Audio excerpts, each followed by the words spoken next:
One quiet, late autumn afternoon at Echo Park, a young black homeless teen living silently in an abandoned bus shelter happened to witness a 5-year-old boy falling into the lake. As the boy's mother panicked, helpless, the teen stepped in, performed perfect CPR, saved the child, then quietly walked away. No one knew his name. He had no idea the child's father was a billionaire, and when the family finally found him, his life changed forever. Before we dive in this story, let us know where you're watching from. We love to hear your thoughts. It was a late autumn afternoon at Echo Park, where the trees, half bare, let the golden light ripple through their branches like warm sighs of the season. Leaves, dry and brittle, skittered across the walkways in small gusts of wind, while the still surface of the lake reflected a sky dimming into soft orange. A worn-out wooden bench sat beneath an aging maple, its slats curved with time, watching silently over the quiet water that had seen generations come and go. There, just beyond the edge of the manicured path and slightly hidden behind a row of hedges, stood a forgotten bus shelter, roof dented, plastic panels yellowed and cracked from years of neglect. Most people walked past it without a glance, assuming it empty, just a relic of the city's less polished past. But inside, curled into the far corner where shadows fell thickest, sat a boy who didn't quite belong anywhere else. Miles Carter was 16, or so he guessed. He had stopped keeping track after his 14th birthday, the last one he remembered celebrating in the back room of the community center before it closed down due to budget cuts. Since then, time had passed in seasons. In meals found and missed, in cold nights and warmer ones, in the weight of loneliness carried without complaint. His skin was dark and his build slight, his clothes a patchwork of sizes and donations, hanging awkwardly on his frame like stories that didn't quite fit. Yet despite his appearance, his battered sneakers, the frayed cuffs of his hoodie, the backpack faded with dust and time, his eyes held something intact, something not yet surrendered. A quiet alertness, a kind of dignity that didn't need to be declared. Cradled in his lap was a tattered manila folder, its corners curled and edges soft as felt, inside which he kept a collection of CPR diagrams, handwritten notes, and first aid protocols carefully copied from posters and pamphlets he'd once found discarded behind the center. It wasn't much, but to him it was everything. A blueprint not only to save others, but perhaps in some way, to save himself.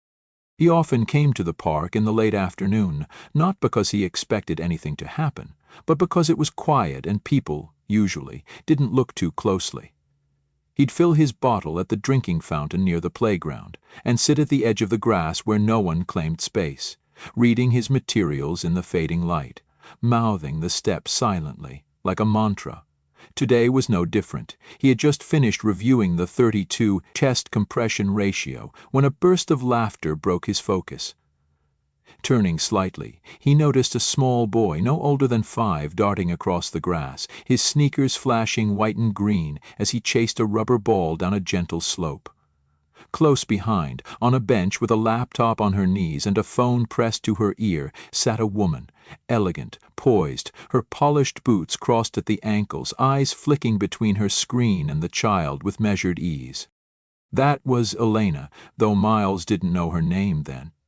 She looked like someone with purpose, someone who had a calendar full of meetings, a fridge full of labeled Tupperware, and a house that didn't echo with emptiness. The boy, Lucas, bounced with energy, full of that invincible innocence that made people like Miles almost smile. The shoes on his feet looked brand new, the kind of bright, spotless sneakers that left temporary prints on clean floors, the kind Miles once wanted but no longer thought about. He didn't watch them long, just a moment, a blink, long enough to feel something he couldn't name, then returned to his papers, tapping a finger along the diagram of the sternum, counting imaginary compressions. Behind him, the wind picked up slightly, shaking a few reluctant leaves from the branches above. Elena stood and walked a few steps to take a phone call in a quieter spot, her back to the lake, her voice soft but clipped, the way people spoke when trying to sound calm while managing 3 things at once. "Yes, I'm watching him. He's right in front of me. Go ahead, take the call. I'll be here another 15 minutes. Miles didn't mean to listen, But his ears, sharpened by years of self-preservation, caught words without effort.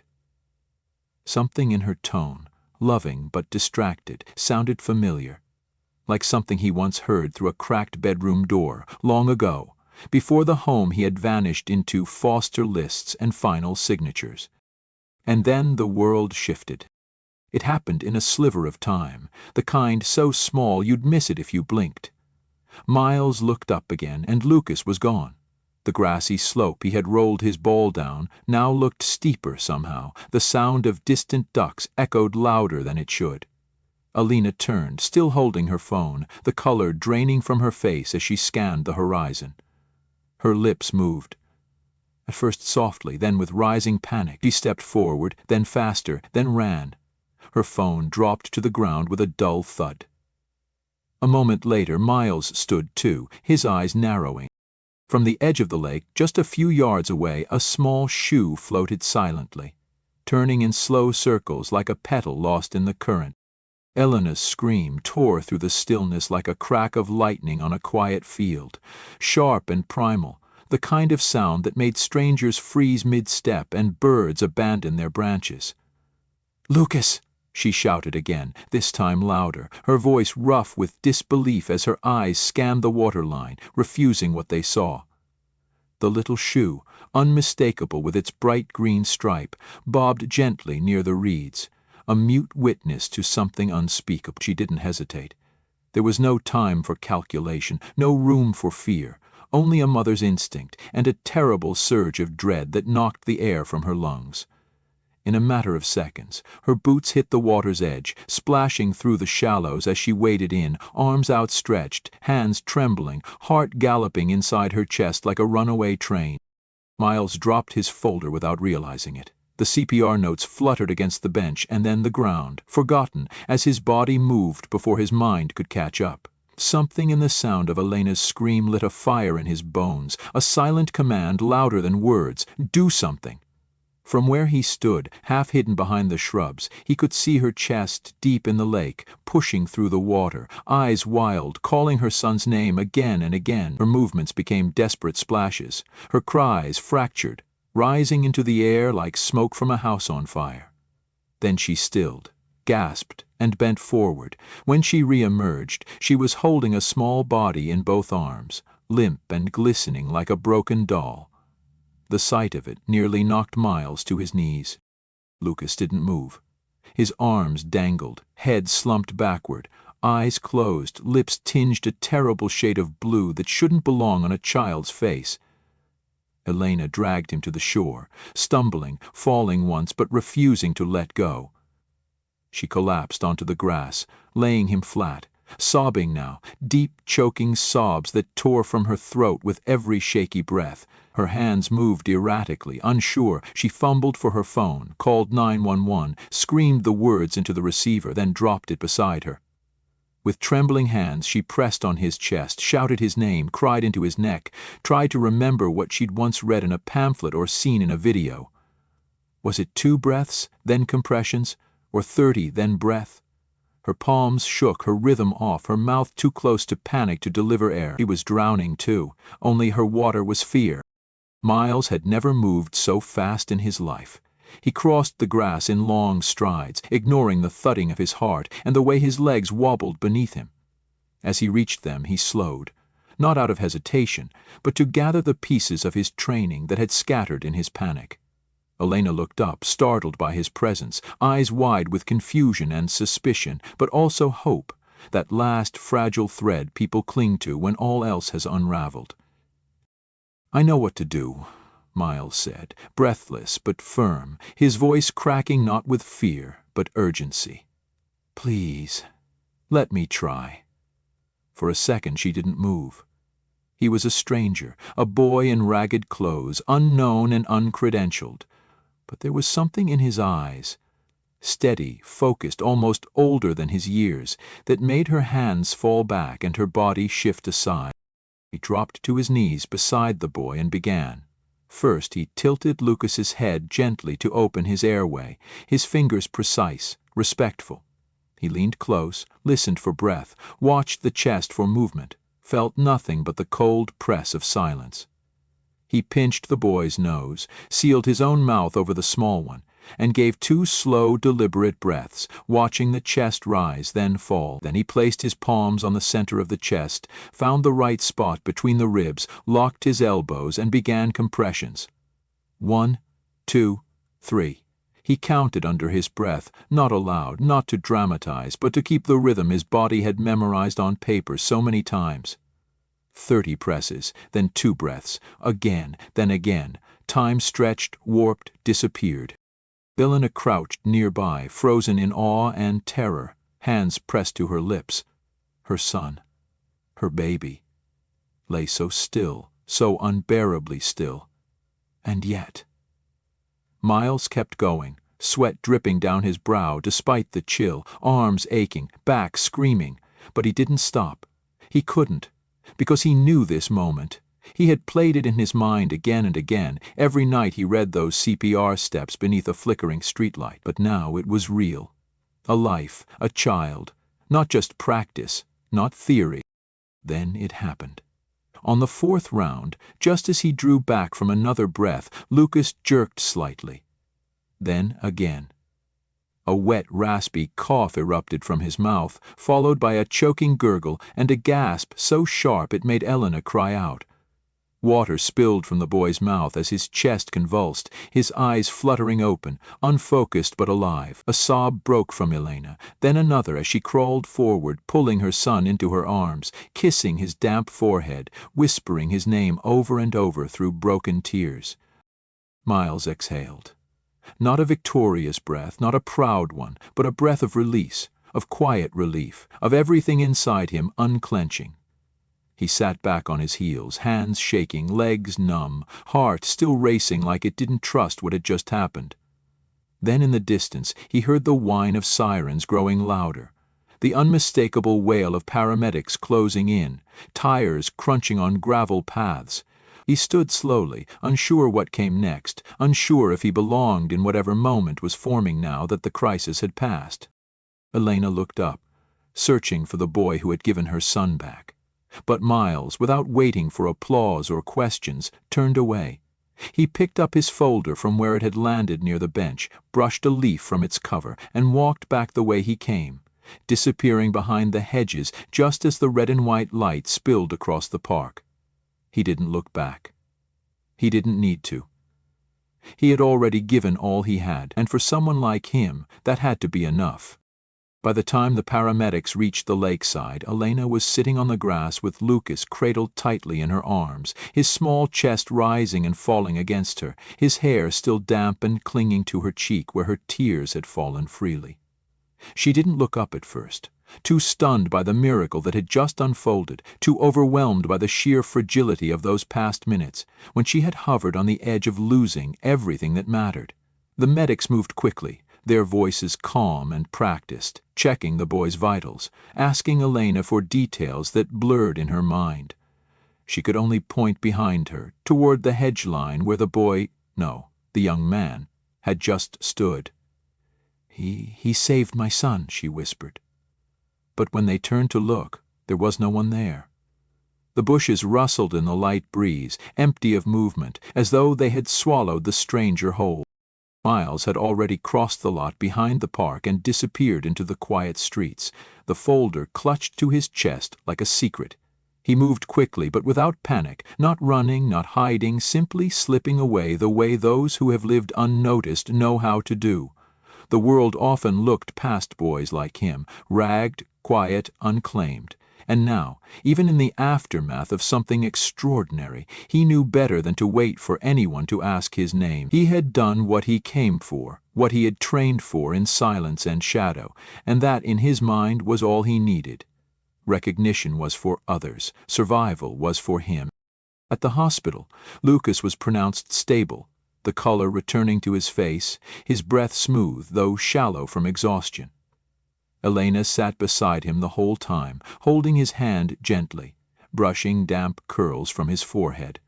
Her other hand gripping a paper cup of water that remained untouched. She replayed the scene again and again. The splash, the silence, the shoe, the panic. And then that boy, appearing out of nowhere like something heaven sent, with hands that did not tremble, with a voice that steadied her own. She hadn't even asked his name. The realization struck her with fresh shame.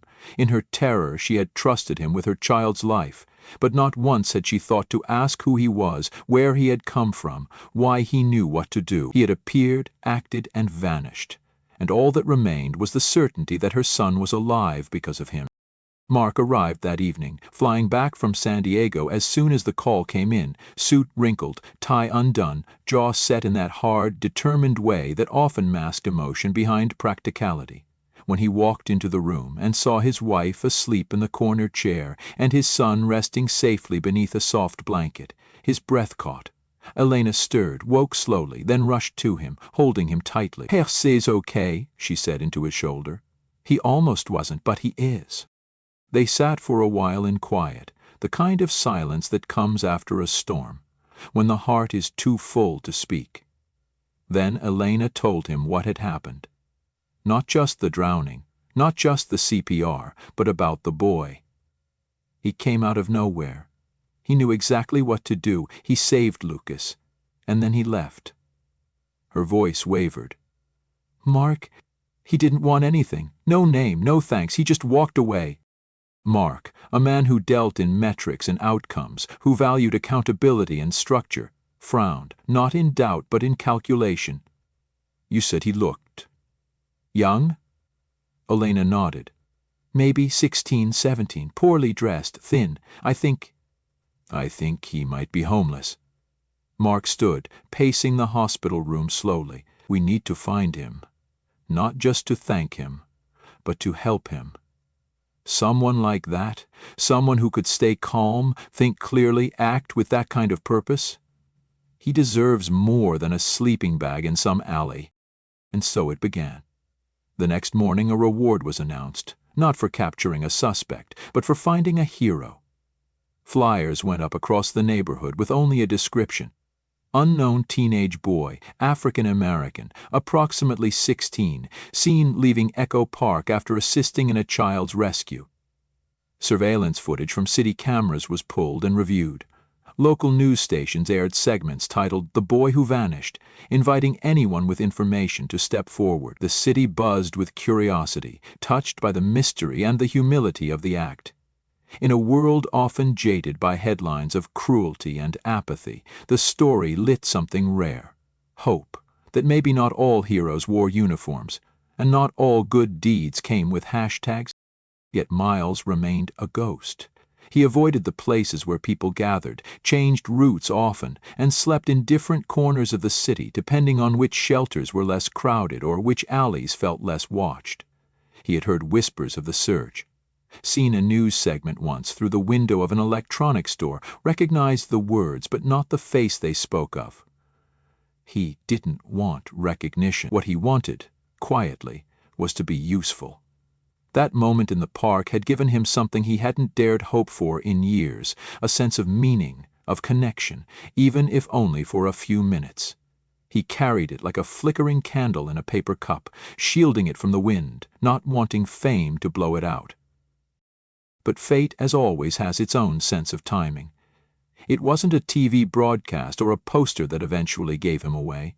It was a trash collector, old Mr. Bernard, who'd worked the same alley route for 20 years and remembered every face that nodded his way. One morning, while sipping lukewarm coffee from a thermos on his break behind the bakery, he told the owner's wife, "I know that boy they're talking about. He's the one who picks through the bins real careful, always leaves things tidy, polite kid, never asks for anything. He sleeps in the old bus shelter near Echo Park.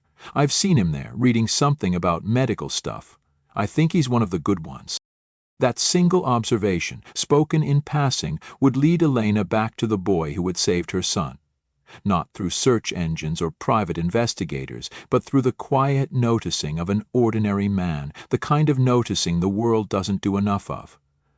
And somewhere beneath the same maple tree where Lucas had once kicked his ball, where leaves now gathered thick as a golden carpet, the story that had begun in silence would begin. Again with a name.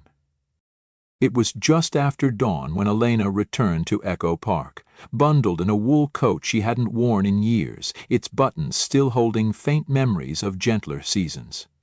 She clutched a small paper bag in one hand, fresh rolls and a thermos of warm tea, and in the other the soft, nervous hand of her son Lucas, who skipped beside her with the tireless energy of children newly healed, unaware of the layers of worry that lined his mother's eyes. The trees stood quiet around them, branches still dripping with the remnants of early mist, while the lake reflected a pale blush of sunrise. Elena didn't speak much as they walked the curve of the path, past the old bench, past the spot where the shoe had floated, and then around the bend they saw it, the shelter. It looked even smaller than she remembered, almost too fragile to have held the kind of strength that had once emerged from it. There was no movement at first, no sign of life, only a worn backpack propped beside a column, and a half-folded blanket, frayed at the edges, tucked around something still and silent. Bella let go of her hand and ran forward with that unfiltered, fearless joy that had returned to him like a second wind. "It's him, Mommy, it's him," he called, his voice rising like bird-song across the empty field. Elena approached more slowly, heart catching in her throat as she took in the boy who was not much older than a child himself. Curled into a corner of the shelter, his eyes just opening, blinking against the morning light. Miles sat up slowly, instinctively reaching for his backpack, prepared to move, to disappear, to melt back into the edges of the world where he had lived for so long without being noticed. But then he saw the boy. Lucas stood before him with eyes wide and full of awe, his little hands outstretched as though seeing a superhero out of costume. "You saved me," he said. Plainly, honestly, with the absolute conviction of a child who had seen death and life in the same hour. Miles didn't know what to say. He looked down, then back up, unsure of what to do with such gratitude. He had been bracing himself for suspicion or rejection, not if. Elena knelt beside her son, looking up at Miles with a quiet steadiness that seemed to say she had thought about this moment 1,000 times and still couldn't find words worthy of it. "We didn't get to thank you," she said softly. "I've looked for you every day since. We wouldn't have Lucas without you. I wouldn't have my son." Her voice cracked, the tea bag crinkling slightly as her hand tightened on the thermos. "You didn't just save him. You gave us time we thought we'd lost. I owe you more than I can ever repay." Miles shook his head, barely, his voice dry from sleep and shyness. "You don't owe me anything. I was just there." He paused. "It was what I knew how to do."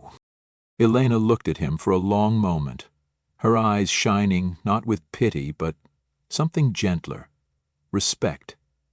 She offered him the paper bag. "It's still warm. I didn't know what you liked, so I just got everything." Miles hesitated, then took it carefully, as though afraid it might crumble if held too tightly. "Thank you," he whispered. They sat there for a while, the three of them, beneath the soft stretch of morning sky, with no camera, no crowd, no noise but the gentle lap of water and the occasional chirp of a waking bird. It was Lucas who broke the silence again. He climbed onto the bench beside Miles, swinging his legs, and said, "I want to learn what you did. I want to save people too." Miles looked at him, startled by the purity of the wish, by the idea that something good might ripple outward from what had simply been a desperate act of kindness. Elena smiled at her son, then turned back to Miles. "If you want to go back to school, I can help. Not charity, not a favor, just something that feels right. There's a scholarship program my company sponsors. Housing, mentorship, education. I can make it happen. No conditions, just your choice." Miles opened his mouth, then closed it, not because he didn't want to say yes, but because he had spent so long expecting to be invisible that the light now felt too bright, too sudden, like the first time you step from shadow into sun. He looked down at Lucas, who grinned back at him, unaware of the weight that lived behind his quiet eyes. "Would I have to wear a suit?" he asked, half joking. Elena laughed, a full, bright sound that surprised even her. "Only if you want to." She reached into her pocket and pulled out a small card, handing it to him gently. "When you're ready, we'll be here." For the first time in years, Miles didn't feel like moving away. He looked at the card, then at the boy, then at the woman who had come not to pity him, but to offer something far rarer: belief. And for the first time he let himself believe too, not in miracles, not in fate, but in the simple, ordinary possibility that maybe he didn't have to be alone anymore. Maybe this world still had space for a boy who had once learned CPR by reading in the dark. Maybe this was not the end of something, but the beginning. It had been nearly a year since that cold morning in Echo Park, nearly 12 months since a shoeless boy in a tattered hoodie knelt beside a dying child and chose to give everything he had without expectation. Seasons had turned gently since then, in the quiet way they do when life moves forward, not with spectacle, but with steady, faithful steps. The shelter where Miles once slept had been replaced with a small community garden funded quietly by a local grant, though a bench remained near the spot where Alina and Lucas had first found him, and from time to time a single sunflower would appear, unplanted by human hands, leaning toward the lake as though remembering. Now, inside the warm light of the city's community learning center, where walls were lined with posters about first aid and emergency response, and the scent of pencil shavings and hand sanitizer mixed with the distant aroma of cafeteria food, Miles stood at the front of a classroom, not as a student, but as an instructor. He wore a simple gray hoodie still, though this one was clean and new, and a laminated name badge clipped to his collar, a quiet proof of belonging he never once took for granted. Before him sat a group of parents and teenagers, most of them unsure at first, skeptical about spending their weekend learning CPR, but softened now by the calm, patient presence of the young man who spoke with gentle authority and a kind of wisdom that didn't come from lectures but from lived moments. He moved through the steps carefully, his hands demonstrating on the training dummy as he spoke, his voice steady, warm, never rushed. "Remember, your hands go here," he said, pressing gently over the sternum. "Not too high, not too low. Lock your elbows. Push hard, push fast.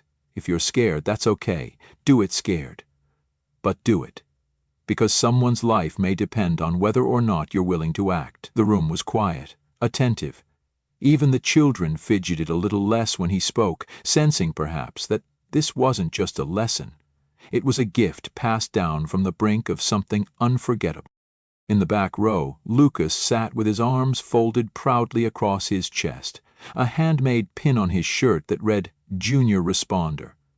He had begged to attend every session, not because he needed the certificate, but because, in his heart, Miles had become something larger than a friend. He had become the definition of what it meant to care without hesitation. And Elena sat beside her son, smiling softly, watching the way Miles commanded the room, not with volume or performance, but with presence, and she thought again, as she had so many times, how easily this story could have ended in grief. Yet here they were, alive, connected, building something quiet and good out of what once had been a near tragedy. Lucas tugged on his sleeve and said, in that completely earnest tone only a child can carry, "One day I'm going to be like you." Miles crouched down, eye level with him, and placed a hand gently on the boy's shoulder. "No," he said, with a grin that finally reached his eyes. "One day you'll be better." And perhaps that was what made it so remarkable, not that he had saved a life, not even that he had turned his own life around, but that he had done it with no need for applause, no hunger for credit. He had simply seen someone in need and responded, not with fanfare, but with faith. In himself, in the possibility of goodness, in the belief that a small act can ripple outward and remake the world in quiet, tender ways. He never asked to be called a hero. He never wore the title. But for one family, for one boy, and now for an entire room of future responders, Miles would always be remembered as the one who stepped forward when it would have been so much easier to stay unseen, and chose without hesitation to help.